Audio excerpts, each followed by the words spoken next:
শাড়ি পরে নামাজ হওয়া খুবই কঠিন।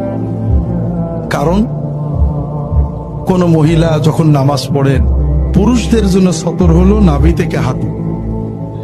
মহিলারা যখন নামাজ পড়েন, মাথার চুল থেকে পা পর্যন্ত পুরোটা আবৃত করে রাখা ফরজ।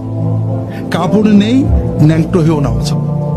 কিন্তু কাপড় আছে, যদি কোনো মেয়ে অন্ধকারে একা ঘরে নামাজ পড়েন, মাথার দুপাশটা চুল বেরিয়ে যায়, জুলফি বেরিয়ে যায়, পিছনের চুল বেরিয়ে যায়, হাতের কনুই বা হাতের বাজু বেরিয়ে যায়, শুধুমাত্র মুখমণ্ডল আর কবজি পর্যন্ত হাত, এটুকু বাদে থুতনির নিচে, গলার নিচে, পিঠের কাছে হাত, কনুই ইত্যাদি বা পায়ের গোড়ালির উপরে কোনো জায়গা যদি বেরিয়ে যায় নামাজের ভিতরে, নামাজ হবে না, ভেঙে যাবে।